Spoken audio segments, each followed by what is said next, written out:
Your behavior creates your brand. Your behavior determines what people say about you. What people say about you is your brand. Now, the question is, what is your brand? And I'm going to leave it hanging just for another little bit. I want to talk to you about the brand experience that you or your organization creates. I know a lot of you have said you've been to Ireland. How many people here are Guinness drinkers? Okay, quite a few of you. Brothers and sisters in arms. Okay, I love it. All right. I want to use Guinness as an example to help you think about the brand experience and the customer experience that you are creating. You create a good customer experience, you're going to get repeat business. Right. Those of you who are Guinness drinkers will probably know that the pouring of a pint of Guinness is actually an art. Right? Guinness will tell you that the pouring of a pint of Guinness takes 119.5 seconds. And when you're thirsty, 119.5 seconds is a really long time, but it's worth the wait though, right? But just one simple point on that.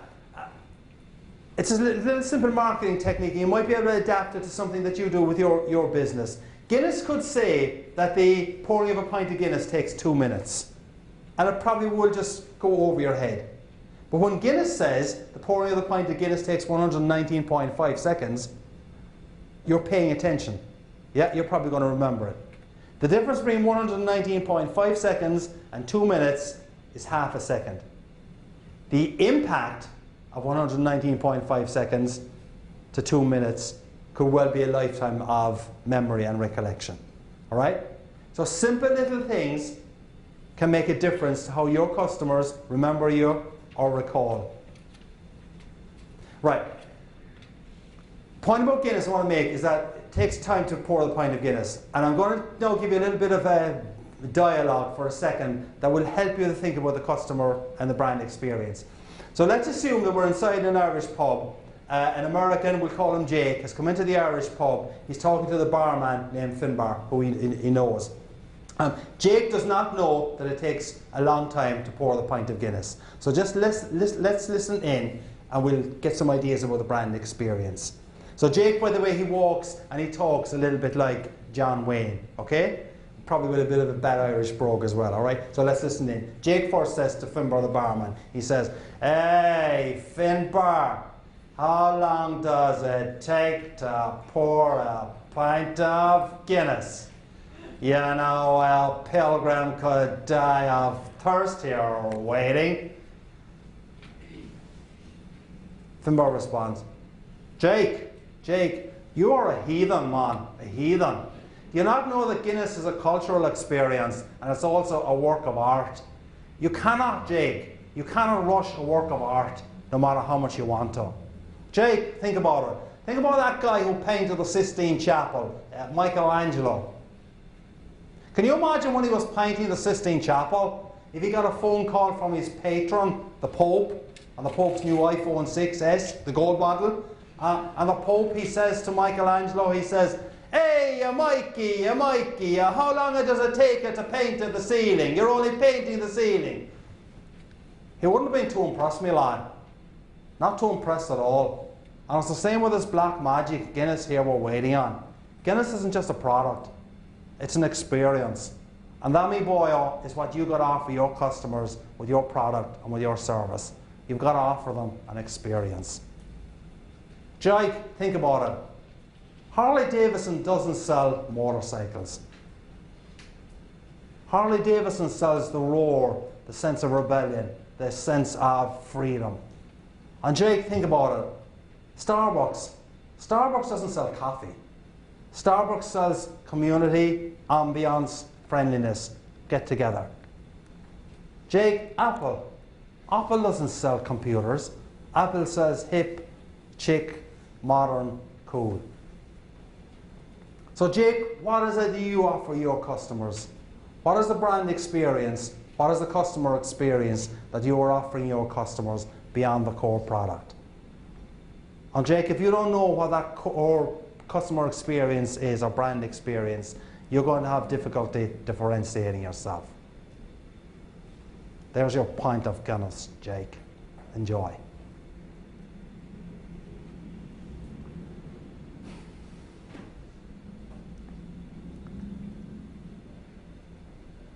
Now, I do believe that if that Irish barman Finbar was here today, the question he would be asking you is, what is the brand experience? What is the customer experience that you are offering your customers, your clients, that is differentiating you from your competition?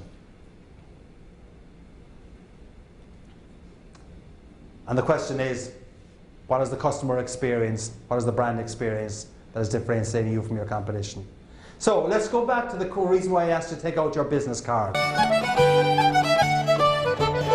Your behaviour creates your brand, believe it or not. How you behave determines what people say about you. What people say about you is what your brand actually is. But let's go back to Officer Schmidt for a second, and I want to give you an example of behaviour here. After that incident with Officer Schmidt where he gave me the $75 ticket, I went home to my darling wife of so many years looking for sympathy. Did I get it? No. See, you women are all the same. So I'm sitting there at the kitchen table looking for sympathy and saying to my wife, well, do you know how many pints of Guinness I could get tomorrow for $75? Nothing. This is after 22 years of happy marriage. Now we've been married 29. But after a couple of minutes, my wife comes over and she puts a piece of paper down on the kitchen table and she said, I gave you that insurance certificate about 4 weeks ago. I knew you wouldn't put it in the car. I looked up at her and I said, so it's your fault.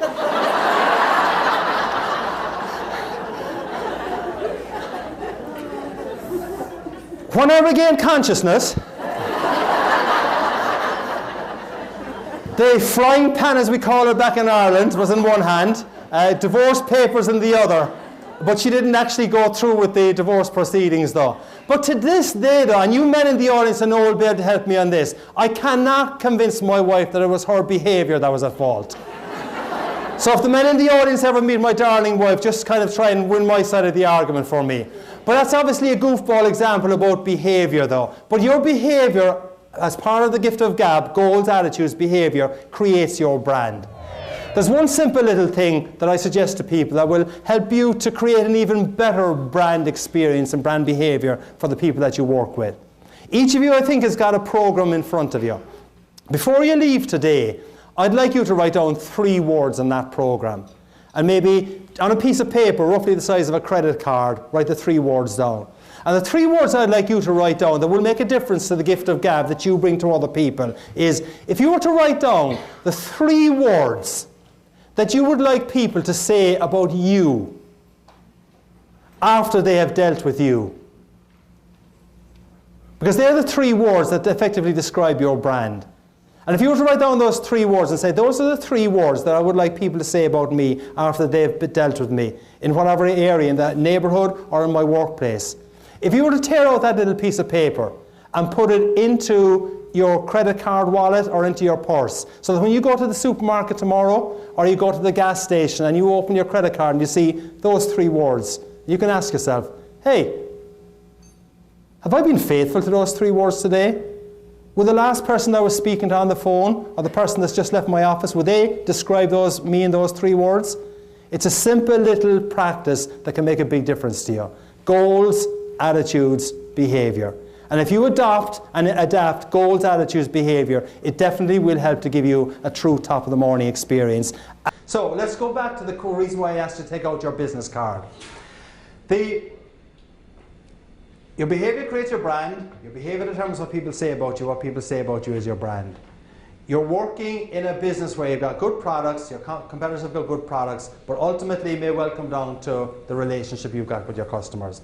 So what I would like you to do is to write down on the back of this business card, and then I'm going to ask you to take the business card and put it in with your driving license or with your credit cards. I would like you to write down the 3 words, I'm not going to ask you what they are. I would like you to write down the 3 words you would like your customers to say about you after you have left the meeting with them. Write down the 3 words you want your customers to say about you after you have left the meeting with them. I'll give you a minute to do it.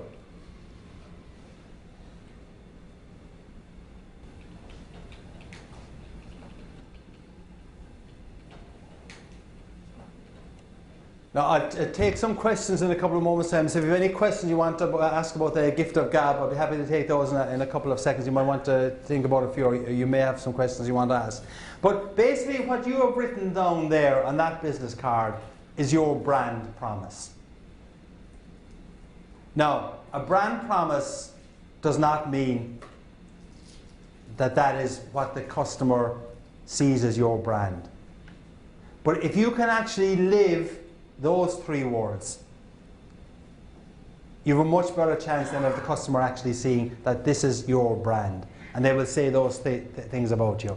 Now, another little part, so the reason why I'm asking you to put the business card back in with your driving license or with your credit cards is that when you go to the gas station tomorrow or go to the airport, you got to take out your driving license for ID, you will see those 3 words. You will say, hey, would Bill, Nancy, Jerry, Francis use any of those 3 words to describe me after they met me at the HMMC conference? Or when you go to your clients next week, will they say those 3 words about me?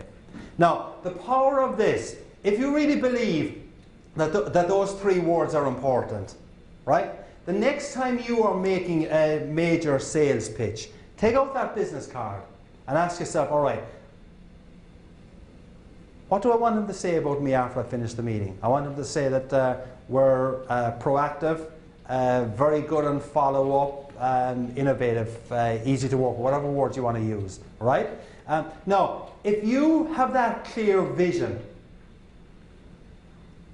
as to what you want them to say after you've left the meeting, and if you believe that if they say that, you've been successful,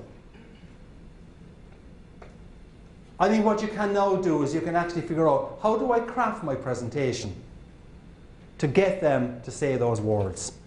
Now, I'm not suggesting you be manipulative, but I mean, you know, you can phrase your conversation and your sales presentations, obviously, to get the business. So, I mean, it's not just going into, my objective is not just to go into get a $4 million piece of business. My objective is right now, because decisions are not yet being taken, my objective right now is to get them to know that we're reliable, innovative, easy to work with, etc. If you go in with that clear goal, you'll have framed your thinking about it, and when you frame your thinking about that, you have a real chance of making it happen. And if you make it happen, you are on the road to getting the business.